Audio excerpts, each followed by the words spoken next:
ጤና ይስጥልኝ እጅግ የተወደዳችሁና የተከበራችሁ የዩቲዩብ ቻናል ቤተሰቦች ወቅታዊና ሰበር መረጃዎችን ይዤ ቀርብ ያለው ውብሐመር ነኝ። መረጃዎች በዩቲዩብ ቻናል ላይ ሲጫኑ ወደ እናንተ ቀድሞ እንዲደርሱ ቻናሉን ሰብስክራይብ ማድረግና የደውል ምልክቱን መጫኑን አዘንጉ።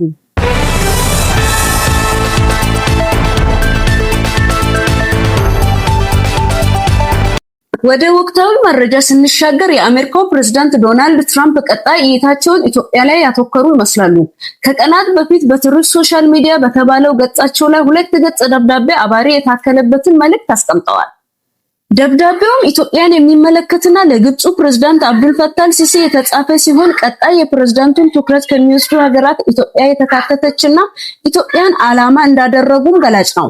ደብዳቤው ከግብፁ ፕሬዝዳንት አብዱልፈታህ አልሲሲ በቀጥታ የተላከና በአባርነት ደግሞ ለሳውዲ ለተባበሩት አረብ ኤሚሬቶችና ለኢትዮጵያው ፕሬዝዳንት ታዬ አጽቀሥላሴ የተላከ እንደሆነም አመላክቷል። የፕሬዝዳንቱን ድንገተኛና ኢትዮጵያ ላይ ያተኮረ ደብዳቤን ተከትሎ በአሜሪካ የነጩ ቤተመንግስትና የአፍሪካ ጉዳዮች አማካሪ በፕሬዝዳንት ዶናልድ ትራምፕ ደብዳቤ ላይ መግለጫ ሰጥተውበታል። የአሜሪካው ፕሬዝዳንት ዶናልድ ትራምፕ ደብዳቤ ኢትዮጵያ ላይ ያተኮረውና ቀጣይ ኢላማቸውና ትኩረታቸውን የሳበው ሀገር ኢትዮጵያ እንደሆነ የሚያመላክተው ደብዳቤ በውስጡ ምን ዝርዝር መረጃዎችን እንደያዘና እንዲሁም የአምባሳደሩ ዝርዝር መግለጫዎች ምን እንደሆነ በዝርዝር የማስቃኛችሁ ይሆናል። አብራችሁን ቆዩ። የአሜሪካው ፕሬዝዳንት ዶናልድ ትራምፕ ትሩዝ ሶሻል ሚዲያ በተባለ ገጻቸው ላይ እንዳሰፈሩት ኢትዮጵያና ግብጽ የውሃ ሀብት አጠቃቀምን በተመለከተ አወዛጋቢና ግራ አጋቢ መረጃን አጋርተዋል።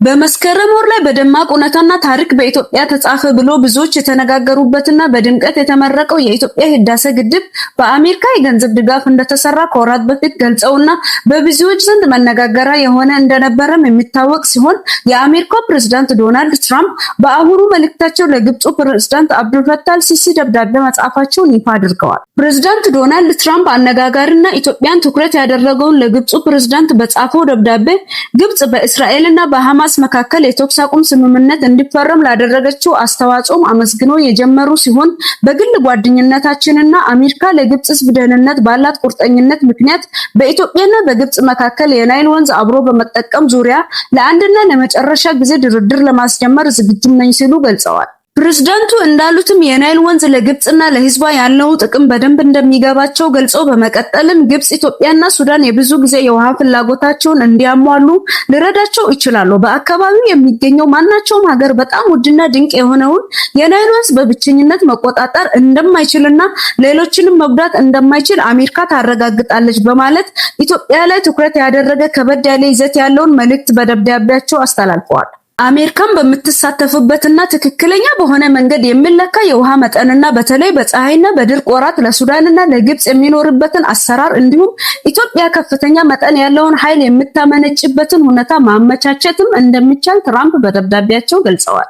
ትራምፕ ኢትዮጵያ የምታመነጨው ኃይል ለሱዳንና ለግብጽ የሚሸጥበት ወይም የሚሰጥበት ሁኔታ ሊኖርም እንደሚችል ጠቁመዋል። ፕሬዝዳንት ዶናልድ ትራምፕ የኢትዮጵያና የግብጽ ጉዳይ ቀጣይ ትልቁን ትኩረትን የሚሰጠው ትልቁ አጀንዳዬ ነው ሲሉም በጽሁፋቸው ላይ አስፍረውታል። አሜሪካ ግብጽን፣ ሱዳንና ኢትዮጵያን ከ2019 ጀምሮ ለማሸማገል እየሞከረች መቆየቷን ይታወሳል። ፕሬዝዳንት ትራምፕ በመጀመሪያው የአስተዳደር ዘመን የሶስቱን ሀገራት የውጭ ጉዳይና የውሃ ሀብት ሚኒስትሮችን በተደጋጋሚ በነጩ ቤተመንግስታቸው በማግኘት ቢያወጓቸውም ጉዳዩ መቋጫ አለማግኘቱ ይታወቃል። ዛሬ ላይ ደግሞ ፕሬዝዳንት ዶናልድ ትራምፕ የጋዛን ጉዳይ ሰበብ አድርጎ ለግብጽ ውለታ ሊውሉ እየተዘጋጁ እንደሆነ የፖለቲካ ተንታኞች ጠቆም ያደረጉ ሲሆን ፕሬዝዳንቱ የግብጽን ፍላጎት ለማሟላትና ውለታ ለመመለስ ኢትዮጵያ ላይ ትኩረት ማድረግ እንደፈለጉም የጻፉት ደብዳቤ አመላካች ነው።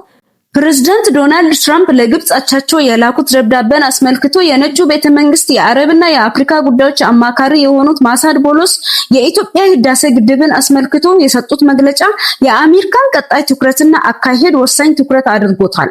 አማካሪውም የፕሬዝዳንት ዶናልድ ትራምፕን መግለጫ ተከትሎ በመግለጫቸው እንዳሉት የኢትዮጵያ ህዳሴ ግድብ ዙሪያ ያሉ ጥያቄዎችን መፍታት ለፕሬዝዳንቱ ቀዳሚ አጀንዳቸው እንደሆነም ጠቆም አድርገዋል። አክለውበትም አማካሪው የብዙዎችን ትኩረት በሚወስድ መልኩ መግለጫ መስጠታቸው ብዙ አነጋጋሪ ሆኗል።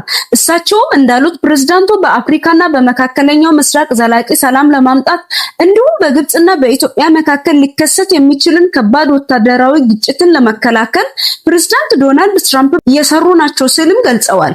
የአማካሪው አገላለጽ በኢትዮጵያና በግብጽ መካከል ያለውን አለመግባባት ወደ ወታደራዊ ግጭት ሊያመራ እንደሚችል አድርጎ አምኖ ጣልቃ መግባታቸውን ይህን ግጭት ግጭት ለመታደግ በሚል ሽፋን ለማከናወንም እንዳሰቡ የፖለቲካ ተንታኞች አመላክተዋል።